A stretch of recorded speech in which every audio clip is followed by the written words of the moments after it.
In a world where everyone is trying to be someone else and put on some kind of persona, it's more important than ever to be yourself. And this is especially true in creative endeavours where it's all about your thoughts and feelings poured into a specific creative project, be it a painting, a sculpture, a performative dance. It could be anything. But in a way, we need to get back to that because we are increasingly reliant on social media, and everyone is putting on a show. They're putting out this filtered life that does not exist. So when I say that you have to be authentic, what do I mean by that? It means not necessarily not taking influence from other people and see what they're doing and saying, yeah, I could emulate a bit of that into my work. There's absolutely nothing wrong with that.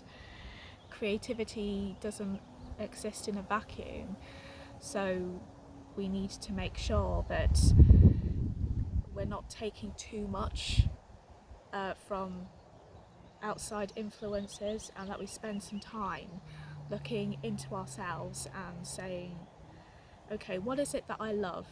What is it that I think about? What am I passionate about? And then pouring that into your work. It's really important that we do this because it will make our work more authentic. And when you're more authentic, you are able to stand out. And when you stand out, you gain traction. And that could take some time. Everyone is trying to be somebody else. Everyone wants to be an influencer or come across the next big thing, be the owner of the next big trend. And art takes a long time to create.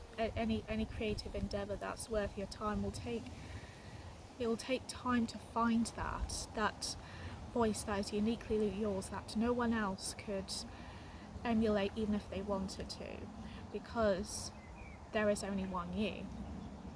No one has had your experiences, your thoughts or your feelings.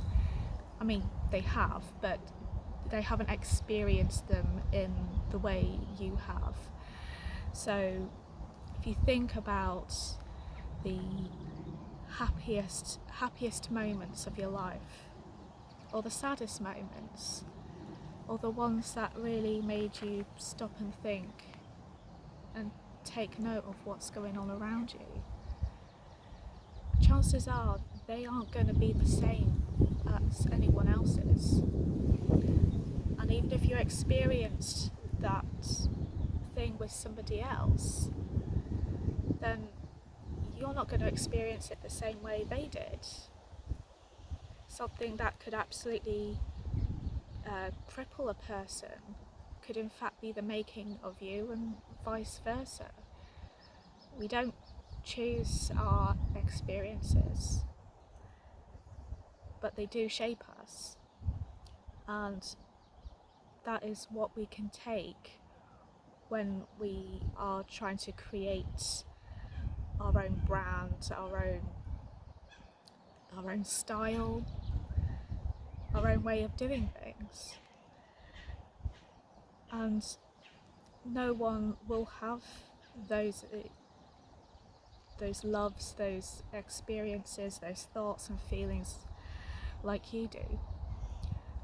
For example, I spend a lot of time in green spaces, outdoors, and when I do videos, I have a walk, and I prefer to come out here than be at home doing them, because this is where I feel energized. I feel more energized out here than at home. And some people may absolutely love being at home, they're real homebodies and may find it really easy to create their best work at home. But I find if I am talking to a camera, I would rather be outside and doing it. That's just me. And I'm surrounded by birds, there's flowers, and there's a breeze picking up, which is really good because it is baking out here. But I digress. No one will have exactly the same thoughts and feelings as you do about the things that you love, the things that have shaped you. They just won't. And you can feed that into any creative pursuit, be it writing, be it sculpture, be it dance. And don't be afraid to get obsessed. Get really into those things that you love. Revisit those experiences that made you, even if they were painful, because the best art can be created that way. When we aren't afraid to confront ourselves, that's when we create our best art. At least that's what I believe. And I've been wanting to do these sorts of videos for a while, but I kept stopping myself, thinking, well, I'm not confident enough to talk on camera. I'm an introvert. I would rather be painting and just doing my own thing and not putting myself out there. But when I put myself out there, I'm potentially helping somebody else with a similar problem. And that is just as important, if not more important, than just sitting at home painting or doing some other creative pursuit. So the takeaway to this video should be, don't be afraid to really go deep with the things that you love. Explore every nook and cranny, and just learn to love the process.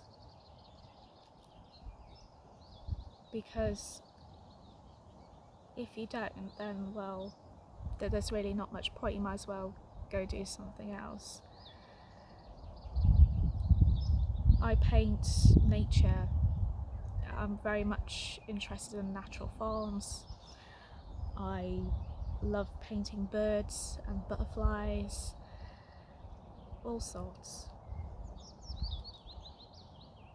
And it makes sense for me to be out here filming this, where I can hear the birds singing. I've seen butterflies go across my path whilst I've been filming this, and it just energizes me.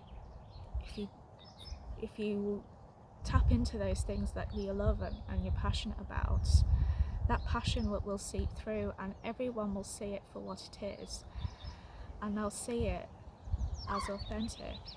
It doesn't matter how good it is or how skilled you are. Passion is seen on every skill level, whether you're just starting out or you're a professional who's been doing this for many years. I'm probably somewhere in the middle. Not made a lot of money off my work, but that doesn't matter, because I'm doing what I want to do, and that is to help others find their passion. And